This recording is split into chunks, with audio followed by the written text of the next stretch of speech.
வணக்கம். குளோரியானி, நாம் தமிழர் கட்சி. இப்போ ஜாதியெல்லாம் இருக்கா? இப்படிதான் எல்லாரும் கேட்டுக்கிட்டு இருந்தாங்க. இப்போ எல்லாம் ஜாதி எங்கெங்க இருக்கு? பெரியார் அவரோட கைத்தடியை வச்சு அதை அடிச்சு ஓட ஓட விரட்டிட்டாரு. அதனால ஜாதியெல்லாம் இல்லை, இப்பெல்லாம் யாருமே ஜாதி பாக்குறது இல்லை அப்படின்லாம் நிறைய பிரகஸ்பதிகள் சொல்லிக்கிட்டு இருந்தாங்க. ஆனா திமுக ஆதரவாளர் பழனியப்பன் அப்படிதானே, அவர்கள் என்னடான்னா நான் ஜாதி அடக்குமுறையிலால பாதிக்கப்பட்டேன்ட்டு இப்போ பத்திரிகையாளர் சந்திப்பு நடத்தியிருக்காப்புல. போதாத குறைக்கு புகார் வேற கொடுத்திருக்காப்புல. இப்பவும் தான் தோணுது, பெரியார் தான் ஜாதியை ஒழிச்சாரு, அரும்பாடுபட்டார், அரும்பாடுபட்டதெல்லாம் எங்கேயா போச்சு? இதே பழனியப்பன் அவர்கள் மேடையில பேசுறத கூட கேட்டிருக்கேன். அதாவது அண்ணன் சீமான் அவர்களை இலக்காரமா பேசுறதுக்காகவே இந்த பெரியாரை தூக்கி தூக்கி தூக்கி வச்சு பேசினாப்புல. ஜாதியை ஒழிச்சாருன்னாரு. ஒழிச்சாரா ஒழிச்சு வச்சிருக்காங்களா? மொத்தத்துல சொல்ற மாதிரிதான் ஒழிச்சு வச்சிருக்காங்க அப்படின்னு தான் சொல்லணும். ஒழிச்சு வச்சது எப்பனாலும் வந்துட்டு திருப்பி போய் ஒழிஞ்சிக்கதான் செய்யும். அது அழிக்கப்பட்டாதான் அழிஞ்சு போயிரும். அதாவது இவங்கெல்லாம் என்ன மாதிரி அந்த மேடைகள்ல வாய்ச்சவடால் விடுவாங்க தெரியுமா? இவர்களை சார்ந்தவர்கள் எல்லாம் இப்பெல்லாம் ஜாதிய இதுவே கிடையாது அப்படிங்கிற மாதிரி பெரியார் அப்படி பெரிய ரப்பரா வச்சு அழிச்சிட்டு போயிட்டாரு அப்படிங்கிற மாதிரி சொல்லி இன்னைக்கு அவர் சொந்த உறவினர்கள் சொந்த குடும்பத்தினர் மேலேயே குற்றம் சொல்றாரு. இவர்கள் என்னுடைய திருமணமான மனைவியை வைத்து ஜாதி பார்க்கிறார்கள், நான் நெருக்கப்பட்டேன், நசுக்கப்பட்டேன், பிதுக்கப்பட்டேன் அப்படின்னு சொல்றாரு. நான் கூட முதல்ல அந்த பேட்டியை பார்க்கும்போது மனசுல என்ன நினைச்சேன்னா, அவருக்கு போன மாசம் எப்போ சமீபத்துலதான் கல்யாணம் ஆயிருக்கும் போல, அதனால அவரு பல நெருக்கடிகளை சந்திக்கிறாரு இந்த ஜாதியல் ரீதியா அப்படின்ட்டு பார்த்தா அவருக்கு எப்போ கல்யாணம் முடிஞ்சிருச்சு. ஆனா ஏன் இப்போ இத தூக்கி சுமந்து வர்றாருன்னு தெரியல. ஏன் இவ்வளவு நாளும் இதை சொல்லல, இப்பதான் ஜாதி நெருக்கடியானும் நமக்கு தெரியல. அதாவது ஏதோ தன்னை ஒரு லைம் லைட்லயே வச்சுக்கணும், பரபரப்பா வச்சிருக்கணும்னு நினைச்சே பேசுற மாதிரி இந்த பேட்டியை பார்த்தா தோணுது. இல்ல உங்கள் எஜமானர்கள் திமுக அரசையே குறை சொல்றீங்களா? எஜமானன் கோச்சிக்க போறாரு, நாங்கெல்லாம் ஜாதியை ஒழிச்சிட்டோம் மறைச்சிட்டோம் அப்படின்னு சொல்ற இடத்துல நீங்க ஜாதி நெருக்கடி இருக்கு, சமூக பிரச்சனைகள் இருக்கு, எங்க குடும்பத்துல பேசாதன்னு சொல்றாங்க, பேசுறவங்கள பேசாதன்னு ஒதுக்குறாங்க, மிரட்டுறாங்க அப்படின்லாம் சொல்றீங்கன்னு பார்த்தா நீங்க புகார் கொடுக்க வேண்டியதோ நீங்க இதை நேரடியாகவே ஜாதி ஒழிப்பு மாவீரன் திரு ஸ்டாலின் ஐயா அவர்களை பாத்திரலாமே. அவங்க எல்லாருமா சேர்ந்துதானே இதை ஒழிச்சாங்க. அவர்களுடைய முன்னோடிகள் இந்த பெரியார் அவர்களும் கருணாநிதி அவர்களும் அவ்வளவு பாயடி சண்டை போட்டிருக்காங்க. ரெண்டு பேரும் இறுதி வரைக்கும் சண்டை போட்டதுதான் மிச்சம். ஆனா இன்னைக்கு பெரியாரை தூக்கி வச்சுட்டு ஒரு அரசியல் பண்றாங்க பாருங்க. அதோட வம்சங்கள் எவ்வளவு அரசியல் காய் நகர்த்தர்கள், எவ்வளவு சூதுக்கள், எவ்வளவு தந்திரங்கள், அரசியல் சாணக்கியர்கள் அப்படிங்கிறத அப்பப்ப நிரூபிச்சிட்டு இருக்காங்க. அத்தனை பேரும் உட்கார்ந்து சண்டை போட்டுக்கிட்டு இன்னைக்கு இன்னொரு கட்சி மாற்று கட்சியை எதிர்க்கணும், மாற்று கட்சியை தரம் தாழ்த்தணும், மட்டுப்படுத்தணும் அப்படிங்கிறதுக்காக நாம் தமிழர் ஒரு கருத்து வச்சுட்டோம்னா அந்த கருத்தை மட்டுப்படுத்தணும், அந்த கருத்துக்கு எதிராக நம்ம எதையாவது பேசியாகணுங்கிறதுக்காக பெரியாரை தூக்கிட்டு இதே பழனியப்பன் அவர்களும் கிடைக்கிற மேடையில எல்லாம் பேசினாரு, ஜாதி ஒழிஞ்சிருச்சு, அத பெரியார் ஒழிச்சு வச்சுட்டாரு அப்படின்ட்டு. பெரியார் ஒழிச்சுதான் வச்சிருக்க முடியும், ஒழிக்கலாம் முடியாது. ஏன்னா அவரே ராமசாமி நாயக்கர்னு தன்னை பிரகடனப்படுத்தி கொண்டவர் தான். அவர் எப்படி ஜாதியை ஒழிப்பாரு? அதனால அதான் அண்ணன் சொல்ற மாதிரி இந்த பன்னிகள் எல்லாம் ஒழிச்சிட்டோம்னா உண்ணிகள் தானா செத்து போயிரும் அப்படிங்கிற மாதிரி இந்த பன்னிகள் எல்லாம் ஒழிச்சாதான் இதுக்கு ஒரு விடிவு காலம் அப்படின்னு இருக்கும். இருந்தாலும் பழனியப்பன் அவர்களே, நீங்க ஒரு காரியத்தை செய்யறதுக்கு முன்னாடி முதல்ல அது உங்க எஜமான குறிக்குதா, எஜமானையே அது பாதிக்கும் அப்படிங்கறதெல்லாம் ஒண்ணுக்கு 4 தடவை யோசிச்சுட்டு பேசுங்க. ஏதோ நீங்க பரபரப்பா பேசப்படணுங்கிறதுக்காகவே பேசின மாதிரிதான் இந்த பேட்டியை பார்த்தா தோணுது. நீங்க பாதிக்கப்பட்டு பேசுன மாதிரி எல்லாம் தோணல. நீங்க எந்த இடத்துலயும் நீங்க பாதிக்கப்பட்டதா பேசுனதோ ஏதோ கிடையாது. ஜாதியே இல்லாம முழு சுதந்திரத்தோட இருக்கிற மாதிரிதான் நீங்க அத்தனை மேடைகளையும் பேசுனீங்க. திடீர்னு ஜாதி நெருக்கடி உங்களுக்கு இருக்குன்னு சொல்றத பார்த்தா ஒண்ணு திமுக சரியில்லை, இல்ல நீங்க சரியில்லை, அவ்வளவுதான் சொல்ல முடியும். அடுத்து கொஞ்சம் சந்தோஷமான விஷயம், சிங்கம் சூர்யாவாக நினைத்து செயல்படுகின்ற வருண்குமார் அவருக்கு தலையில ஒரு பேரிடி. என்னன்னு பாத்தீங்கன்னா, சங்கர் ஜிவால் காவல்துறை முதன்மை அதிகாரி இருக்காரு, அவர் ஒரு சுற்றறிக்கை விட்டுருக்காரு இல்லையா, யாரும் இனிமே காக்கி ஆடை அணிந்து பொது தளங்கள்ல வலைதளங்கள்ல தங்களுடைய புகைப்படங்களை பதிவேற்றக்கூடாது. முதல் இடி. அடுத்த 2வது இடி என்னன்னு பாத்தீங்கன்னா, யூடியூப் சேனல்களுக்கோ எங்கேயாவது பேட்டி கொடுக்கணும்னா முறைப்படி அனுமதி வாங்கிட்டு தான் இந்த பேட்டிகள் கொடுக்கணும். 2வது அடி. அடுத்தது பாத்தீங்கன்னா, இந்த இதுதான் பரபரப்பா பேசப்படணுங்கிறதுக்காக எந்த தேவையில்லாத முயற்சிகள்ல சோசியல் மீடியாக்கள்ல வலம் வர்றதை தடுக்கணும் அப்படின்ட்டு அடுத்த இடி. இந்த 3 இடியுமே பேரிடி தான் நம்ம டிஐஜி வருண்குமார் அவர்களுக்கு. ஏன்னா அவரால் அந்த காக்கி சட்டையை போட்டு இன்ஸ்டாகிராம்லயும் ஃபேஸ்புக்லயும் பதிவிடாம அவரால் இருக்கவே முடியாது. அப்படி என்ன அந்த அப்படி கையை கட்டிட்டு நின்றுகிட்டு கேமராவை சுத்த விடுறது என்ன, அப்படி ஐயா இதெல்லாம் உங்க கடமையா அப்படின்னு நம்ம சொன்னாலும் அவருக்கு புரியாது. படம் ஷூட்டிங் மாதிரியும் தான் ஒரு ஹீரோ மாதிரியும் தான் இவ்வளவு நாளும் பண்ணிட்டு இருப்பாரு. அதனால இப்போ இந்த இதுகள்லாம் வரவேற்கத்தக்கது. ஏன்னா ஒரு அங்கீகரிக்கப்பட்ட ஒரு கட்சிய எங்கேயோ நடந்த ஒரு கூட்டத்துல, அதாவது சைபர் கிரைம் பத்தின பேச அரங்கத்துல தேவையே இல்லாம இது ஒரு தீவிரவாதையை கொண்டு இந்த வாய வந்து வாடகை திமுகவுக்காக வாடகை விட்டுட்டு வந்தாரு. அங்க அடுத்தது பாத்தீங்கன்னா அவதூறு வழக்கு போட்டுட்டு அது சம்பந்தமா பேட்டி கொடுக்கும்போது இரண்டாம் புலிகேசின்னு நினைச்சிட்டு பேசுறவரு அப்படி அப்படிங்கிற மாதிரி ஒரு மாதிரி மட்டமா பேசினாரு. தான் ஒரு காவல்துறை அதிகாரிங்கிறதையும் மறந்துட்டு.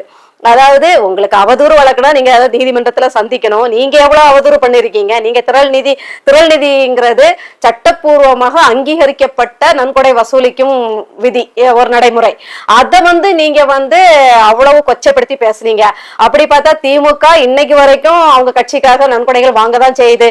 ஒவ்வொரு அமைச்சருக்கும் இத்தனை கோடி கொண்டு வந்து கொடுக்கணும்னு சொல்லுது. தேர்தல் சட்ட நேரத்துல எத்தனையோ கோடி வசூலிக்கிறாங்க. எத்தனையோ கோடிகள் உங்களுடைய ஆளுக்கு ஒவ்வொரு தொகுதியை கொடுத்து இத்தனை கோடி செலவழிக்கணும்னு சொல்லுது. வேட்பு மனு தாக்கல் பண்ற அந்த விண்ணப்பத்துக்கே 50,000 வசூலிக்குது. இப்படிப்பட்ட கொள்ளையர்கள் எல்லாம் விட்டுக்கிட்டு, அதாவது எப்பவுமே இந்த காவல்துறை இந்த திமுக அதிமுக அரசு மாதிரிதான் பிக் பாக்கெட் காரன் எல்லாம் பிடிச்சி உள்ள போடும். 100 ரூபாய்க்கு 200 ரூபாய்க்கு திருடுறவன் எல்லாம் ஜெயில போடும். பசிக்கு திருடுறவன் எல்லாம் அடிச்சே கொண்டாலும் வேடிக்கை பார்த்துக்கிட்டு இருப்பாங்க. ஆனா அந்த கோடியா நீதிமன்றமே 1000 கோடி கட்டுங்க 2000 கோடி கட்டுங்க அப்படின்னு அதிர விடுற அளவுக்கு லட்சம் கோடியில திளைக்கின்ற இந்த அரசியல்வாதிகள்லாம் வெள்ளையும் சொல்லையுமா வெளியில வருவாங்க. அவங்க மேல இந்த காவல்துறை அதிகாரிகள் நடவடிக்கை எடுக்க மாட்டாங்க. எடுத்த பிறகு அவங்க அதிகாரத்துல இருக்க மாட்டாங்க இல்லையா, பதவி போயிடும், வீட்டுக்கு தான் உட்காரணும் அப்படிங்கறதுனால அதை எடுக்க மாட்டாங்க. ஆனா இவங்க ஜெயில நிறைக்கிறது யாருன்னு பாத்தீங்கன்னா 100 ரூபாய் பிக் பாக்கெட் காரன் தான் ஜெயில நிறைச்சுக்கிட்டு இருப்பான். இல்ல இந்த அரசியல்வாதிகளின் கைகூலிகள். அது கைக்கூலிகள்னா நிறைய இருக்கு. போதை பொருள் விற்கிற கைக்கூலிகள், அடுத்தது அரசியல் சூழ்ச்சிகளால கொள்ளை செய்கின்ற அந்த கைக்கூலிகள், இப்படின்னு கூலிப்படைகள் நிறைய இருக்குது. இந்த கூலிப்படைகள் செய்ய சொல்றது மேல்தட்டு அரசியல் வர்க்கம், ஆனா செய்யறது இந்த கைக்கூலிகள். இதுக்கெல்லாம் ஜெயில இவங்களெல்லாம் கரெக்டா வழக்கு பதிவு செஞ்சு கரெக்டா தண்டனையை வாங்கி கொடுத்து உள்ள போட்டுக்கும் இந்த காவல்துறை. அதனால இப்ப இவருக்கு இந்த விளம்பர பிரியருக்கு பேரிடியாதான் இந்த சுற்றறிக்கை இருக்கும்னு நம்புறேன். இன்னொன்னு நான் இப்போ சமீப அதிமுகவோட கையாளு சவுக்கு சங்கர் இருக்காரு, அதிமுக கிட்ட சம்பளம் வாங்கிட்டு பேசுற ஒரு ஆளு. அவரோட பேட்டியில அவரோட வலைதளத்துல பார்த்தேன், இந்த வருண்குமாருக்கு இது ஒரு பேரிடியா விழுந்தது இல்லையா. இவர் உடனே என்ன பண்ணாருன்னா, இன்னைக்கோ நேற்றுக்கோ என்ன பண்ணியிருக்காரு, திருச்சியில மணல் கடத்தல் லாரிகளை எல்லாம் பிடிச்சி வரிசையா பிடிச்சி வச்சுட்டு சாயந்தரம் மட்டும் சும்மா பேருக்கு ஒரு எஃப்ஐஆர் போட்டிருக்காரு. ஏன்னா பிடிச்சதுன்னா வழக்கு போடலன்னு இனிமே மீடியாக்கள்ல பேசிடக்கூடாது இல்லையா. அதாவது நீ என்ன விளம்பரப்படுத்த கூடாதுன்னு சொன்னல, நானே விளம்பரம் தன்னால ஆகுவேன். என்னுடைய செயல்பாடுகளை செய்து நான் நீதியும் நேர்மையுமாக நிக்கிறத பார்த்துட்டு பத்திரிகையே என் பேரை போடும் பாரு அப்படின்னு காட்டிக்கிறதுக்காக நேத்து பிடிச்சிருக்காரு. ஏன் திருச்சியில இதுவரைக்கும் மணல் கடத்தல் நடக்கவே இல்லையா? இவர் பதவியேற்று இவர் அங்க எஸ்பியா வேற இருந்தாரு. எஸ்பியா இருந்து இன்னைக்கு டிஐஜியா இருந்திருக்காங்க. இத்தனை வருடங்கள் மணல் கொள்ளை நடக்கலையா? இத்தனை வருடம் மணல் லாரிகள் எல்லாம் ஜீபும்பா மாதிரி கண்ணுக்கு மறைஞ்சு போச்சுதான். இப்ப பிடிச்சிட்டு உடனடியா அது மணல் கடத்தல்னு நல்லாவே தெரியுது. உடனடியா வழக்கு பதிவு செய்யாம அதுல டீல் பேசி பேரம் பேசி எல்லாம் முடிச்சிட்டு சும்மா பேருக்கு இப்போ ஒப்புக்கு சப்பானியா அந்த லாரி டிரைவர்கள் மேல என்னவோ லாரி டிரைவர் தான் மணலை அள்ளி கடத்துற மாதிரியும், அதுக்கு பின்னாடி துரைமுருகன் அமைச்சர் கிடையவே கிடையாது அப்படிங்கிற மாதிரியும் இப்ப அதாவது எதையாவது செஞ்சு பத்திரிகையில வரணும்டா. நான் அதாவது இது கருணாநிதி தனம்பாங்கல்ல, அந்த கருணாநிதி மாதிரியே தான் அதோட அடிப்படைகளும் இருப்பாங்க. செத்த இளவு வீடா இருந்தா நான் தான் பணமா இருக்கணும்னு நினைப்பாங்க இல்லையா. இந்த வகையாளாக்கள் தான். நான் எந்த விதத்திலாவது பேசப்படணும், நான் எந்த விதத்திலாவது வந்தே ஆகணும், அதுக்கு நான் இந்த மாதிரி சில ஆக்ஷன் எல்லாம் பண்ற மாதிரி ஒரு நடிப்பேன். திமுக மாதிரியே நடிப்பேன். அப்புறம் அது அண்டர் டீலிங் அண்டர் கண்ட்ரோல் எல்லாம் அது தனியா நடக்கும். இந்த மாதிரி போயிட்டு இருக்கு. அடுத்தது வந்து அண்ணன் சீமான் அவர்களோட பேச்ச அவ்வளோ கிண்டல், அவர் அவ்வளவு வந்து ஒன்னையும் அவ்வளவு ஆவேசமா இதயத்திலிருந்து பேசுவார். அதான் பாவீங்களா நீங்க வந்து எங்க மலையை வெட்டுறீங்களே, மலை எங்களுடைய அருவி, எங்களுக்கு வந்து மலை இருந்தாதான்டா தாய்ப்பாலே கிடைக்கும், ஏன்னா அருவி அங்க இருந்துதான் வரும், தண்ணீர் இல்லடா மனுஷன் செத்துறோம், உயிர் செத்துறோம், குரங்கு செத்துறோம், யானை செத்துறோம், எல்லா உயிருக்குமான எல்லாமே கிடைக்காம போயிருங்கிறதுக்கு எங்களுடைய மலையனும் மார்பே அறுத்துட்டு போறீங்களே அப்படின்னு சொல்லும் போது யோக்கிய சிகாமணிகள்லாம் வந்து பயங்கரமா இவர் கொச்சையாக பேசுகிறார் அப்படி இப்படின்னு. நீங்க இன்னைக்கு நீதிமன்றம் பேசி இருக்குது, அண்ணனுடைய ஒரு வார்த்தை மாறாம அப்படியே கேட்டிருக்கு. உங்களுடைய பேராசையால, அதாவது ஏதோ இந்த மலை குவாரிகளுக்கு எதிராக நடவடிக்கை எடுத்ததுல குவாரி அதிபர்கள் வந்து நீதிமன்றத்தை நாடியிருக்காங்க. அப்ப அதை விசாரிச்ச நீதிபதி சொல்லியிருக்காரு, உங்களுடைய பண ஆசையால், உங்களுடைய பேராசையால் நீங்கள் மலைகளின் மார்பை அறுத்து எறிஞ்சு ஈரக்குலையை வெட்டிட்டு போறீங்களே, இது நியாயமானு கேட்டிருக்காரு. இப்ப இதுக்கு என்ன சொல்லுவீங்க? இப்ப இந்த நீதிமன்றத்தை நீங்க என்ன சொல்ல போறீங்க? இப்போ நீதிமன்றத்தையும் நீங்க சொல்லுவீங்க, ஏன்னா உங்களுக்கு எதிரால அவர் பேசியிருக்காரு. அதனால நீதிமன்றத்தையும் இப்போ வந்து இவ்வளவு நாளும் நல்லா தெரிஞ்ச நீதிமன்றம் கூட இப்போ உங்களுக்கு வந்து அவதூறாவும் அசிங்கமாவும் தான் தெரியும். ஏன்னா இப்போ உங்களுக்கு கொக்கி போட்டிருக்கு அது நீதிமன்றம். குவாரிகளை இந்த நீதிமன்றம் கேட்டது குவாரிக்காரர்களே கிடையாது, திமுக அந்த குவாரிகளை நடத்துகின்ற இந்த குவாரிகளின் ஒப்பந்தத்தில் திளைக்கின்ற இந்த திமுகவை தான் அது கேள்வி கேட்டிருக்கு. அதனால உங்களுக்கு வலிக்கும். இப்போ வந்து அந்த நீதிபதியை நீங்க இஷ்டத்துக்கு பேசதான் செய்வீங்க. இதுக்குதான் நாங்க சொல்றோம், எங்க அண்ணன் சரியாதான் பேசுறாரு. அண்ணன் சீமான் அவர்கள் வைக்கின்ற வாதங்கள் எல்லாமே உண்மைதான். அவர் கேட்கின்ற கேள்விகளுக்கு உங்கள்கிட்ட பதில் இருக்கு. அவர் ஏதாவது பொய்யா சொல்றாரா? உண்மையதானே சொல்றாரு. இன்னைக்கு மலைக்கும் வளத்துக்கும் நீர்வளம்ட்டு மனிதனுடைய வாழ்றதுக்கு என்னென்ன தேவையோ அதெல்லாம் நீங்க புடுங்கி சுடுகாடு ஆக்குறீங்களே, இந்த தலைமுறை வாழ்ந்துட்டு போயிரும், அடுத்த தலைமுறையும் வாழ்ந்துட்டு போயிரும், அதுக்கு அடுத்தடுத்த தலைமுறைகள் என்ன பண்ணும் அப்படின்னு கேட்கிறாரே, அதுதான் இன்னைக்கு நீதிபதிகள் கேட்டிருக்காரு. அதான் அண்ணன் சொல்லுவாங்க இல்லையா, சீமானை நீங்கள் புறக்கணிக்கலாம், ஆனால் சீமான் செய்கின்ற அரசியலை நீங்கள் புறக்கணிக்கவே முடியாது. ஏன்னா அது ஒரு மெய் அரசியல். அந்த அரசியல் கோட்பாடு நியதின்னு ஒண்ணு இருக்கு இல்லையா, அந்த நியதி நேர்மை அந்த வரையறையில இருந்து அவர் மாறவே இல்லை. அனைத்து உயிர்களுக்குமான அரசியல் அவர் பேசுறாரு. அது இன்னைக்கு வந்து நீதிபதிகள் மூலமா வெளியா இருக்கு. இதுதான் எங்க அண்ணன் பேசுற அந்த பேச்சுக்கு இருக்கக்கூடிய மதிப்பு இதுதாங்கிறத நினைக்கும் போது எங்களுக்கு மகிழ்ச்சியா இருக்கு. இதை பார்த்துக்கிட்டு நீங்க தூக்குல எல்லாம் தொங்கிடாதீங்க. உயிரோட இருந்தாதான் எங்க அண்ணன் அரசாளும் போது என்னென்ன நல்லது செய்யறாருலாம் பாக்குறதுக்கு நீங்க இருந்தாகணும். அதனால தயவு செய்து இதெல்லாம் பார்த்துக்கிட்டு விரக்தியில போய் எதுவும் தப்பான முடிவுகள் எடுத்துறாதீங்க. ஆக மொத்தத்துல அண்ணன் சீமான் இல்லாம தமிழகத்துக்கு விடிவு கிடையாது அப்படிங்கிறத ஒவ்வொரு நிகழ்வும் நீங்க எவ்வளவு தூரம் நாம் தமிழர் கட்சியை இலக்காரமா பேசுனீங்களோ, எவ்வளவு தூரம் அண்ணன் சீமான் அவர்களை இலக்காரமா எகத்தாளமா பேசுனீங்களோ, அவர் விவசாயத்தை பத்தி பேசினாரு, விவசாயத்தை பத்தி பேசினாரு, அதை நீங்க அவ்வளவு அசிங்கப்படுத்தினீங்க, பின்னோக்கி கூட்டிட்டு போறாரு அப்படி இப்படின்னீங்க. லாஸ்ட்ல பார்த்தா அமைச்சர் நேருல இருந்து அவருடைய மருமகன் நெப்போலியன்ல இருந்து பில்கேட்ஸ் வரைக்கும் விவசாயத்தை தான் பண்ணிட்டு இருக்காங்க. ஏன்னா இன்னும் குறிப்பிட்ட சில வருடங்களுக்கு பிறகு வரப்போகின்ற பெரிய ஆபத்து வந்து உணவு பஞ்சம் தான், அதுதான் வரப்போகுதுங்கிறத உணர்ந்து அந்த டைம்ல நம்ம கல்லா கட்டணும்னு பில்கேட்ஸ் இப்பவே ஏக்கர் கணக்குல வாங்கி, ஏன்னா பசி பஞ்சம்னு வரும்போது யாரும் செல்போன்ல உட்காந்துக்கிட்டு ரீல்ஸ் பார்க்க மாட்டாங்க. பசி பஞ்சம்னு வரும்போது யாரும் செல்போன்ல உட்காந்துக்கிட்டு வலைத்தளத்துல உட்காந்து நீங்களும் நானும் பேச மாட்டோம். அடுத்த பசிக்கு என்ன கிடைக்கும் தான் நம்ம வந்து அல்லாடுவோம். கொரோனாவே அதுக்கு ஒரு பெரிய உதாரணம். அதனால அப்படி வரும்போது அன்னைக்கு இந்த நம்முடைய டெக்னாலஜி எல்லாமே தோல்வியுற்றுரும். யாரும் டெக்னாலஜியை தேடி ஓட மாட்டாங்க. இந்த கோதுமைக்காகவும் அரிசிக்காகவும் தான் வந்து நிப்பாங்க. அப்ப கல்லா கட்டக்கூடிய ஒரே துறை விவசாயத்துறைன்னு தெரிஞ்சுக்கிட்டு தான் பில்கேட்ஸ் வந்து அதை பண்றாரு. என்னைக்கோ நடக்க போறத இன்னைக்கே உட்கார்ந்து அதை பண்ணிட்டு இருக்காரு. அதுக்கு கிண்டல் அடிச்சீங்க. அடுத்தது வந்து பாத்தீங்கன்னா அரசு வேலை ஆக்குவேன் அப்படின்னு சொல்லும் போதும் நீங்க பயங்கரமா கிண்டல் அடிச்சீங்க. இன்னும் முதல்வர் ஐயா ஸ்டாலின் அவர்கள் அண்ணன் சொன்ன எல்லா திட்டத்தையும் செய்யறேன்ட்டாரு.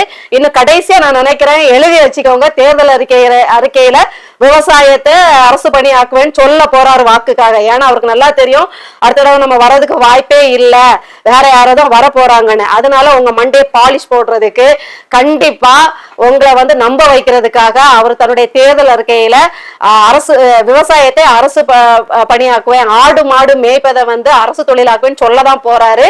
எகத்தாளம் அடிச்சவங்க எல்லாம் அப்படியே மல்லாந்துக்கிட்டு நீங்களே துப்பிக்கோங்க, சரியா? அடுத்தது வந்து பாத்தீங்கன்னா மலை வளத்துக்காக பேசிக்கிட்டே இருந்தாரு.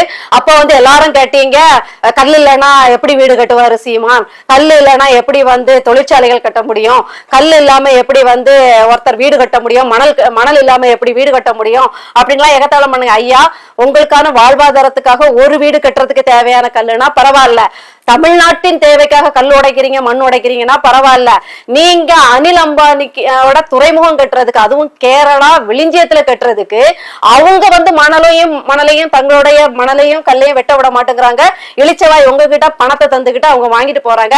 வெறும் காகிதங்களுக்காக, வெறும் சொத்துக்காக, வெறும் பினாமி சொத்து சேர்க்கணும், வெறும் பணத்துக்காக நீங்க என்ன செய்யறீங்க, மலை மார்பு அறுக்கிறதுக்கு நீங்க துணிஞ்சு அதை செஞ்சிட்டு இருக்கீங்கன்னு அன்னை கதர்னாங்க, கூப்பாடு போட்டாங்க. அப்ப நீங்க என்ன பண்ணீங்க, அவ்வளவு ஏகத்தாளம் பேசுனீங்க. இன்னைக்கு வந்து இப்போ நீதிமன்றமே அதை கேட்டிருக்கு. இப்ப எங்க கொண்டு போய் மூஞ்ச வைப்பீங்க? அடுத்தது வந்து பாத்தீங்கன்னா அண்ணன் என்ன சொல்லுவாருன்னா, நம்ம வந்து ஊழலற்ற ஒரு இதை உருவாக்கணும், எல்லாருக்கும் அரசு இதுல ஊழல் நடந்துச்சுன்னா அதை வந்து பணியிடை மாற்றம் அப்படியெல்லாம் கிடையாது, வீட்டுக்கே அனுப்பிடணும் அப்படிம்பாங்க. உடனே அதுக்கும் நீங்க கிண்டல் அடிப்பீங்க. இப்படி ஒண்ணு அண்ணன் வந்து ஒரு நேர்மையான அரசியல் எப்படி இருக்கணும், மக்களுக்கான அரசியல் எப்படி இருக்கணும். அந்த காலத்துல அரசர்கள் ஏரிகள் குளங்கள் வெட்டினாங்க, எதுக்கு? நீர் வளத்தை பெறுகிறதுக்காக, மக்களுக்காக, தனக்காக இல்ல, தன்னுடைய மக்களுக்காக அதை செஞ்சாங்க. அடுத்தது பாத்தீங்கன்னா சாலை ஓரங்களில் மரங்களை நட்டார்னு படிச்சிருப்பீங்க, எதுக்கு? அவங்களுக்கு விஞ்ஞானம் வந்து ரொம்ப அத்துப்படி இல்லாட்டினாலும் அவங்களால ஓரளவு உணர முடிஞ்சது, மழைக்கு காரணம் இந்த மரங்கள். அதே மாதிரி நிழல் கொடுக்கும் மரங்கள் வந்து சாலை ஓரங்கள்ல நட்டா போக்குவரத்துமா இருக்கிறவங்களுக்கு அது உதவும் அப்படிங்கிற ஒரு தொலைநோக்கு பார்வையோட விஞ்ஞான ரீதியா யோசிக்கக்கூடிய வாய்ப்பு இல்லாத அந்த காலத்துல கூட விஞ்ஞானத்தை உணர்ந்தவர்களா அவங்க செயல்பட்டாங்க. கல்லணை கட்டினாங்க. கல்லணை கட்டும் போது என்ன டெக்னாலஜி இருந்தது? தஞ்சாவூர் கோயில்கள் கட்டும் போது பெரிய பெரிய இன்னைக்கும் கீழடி அகழ்வாராய்ச்சி சரிதான், சிந்து சமவெளி நாகரிகம், எப்போ விஞ்ஞான தொழில்நுட்பமே இல்லாத காலத்திலே அவங்க அவ்வளவு நேர்த்தியா கட்டடங்கள் கட்டியிருக்காங்க, தங்களுடைய வாழ்வியல அமைச்சிருக்காங்க.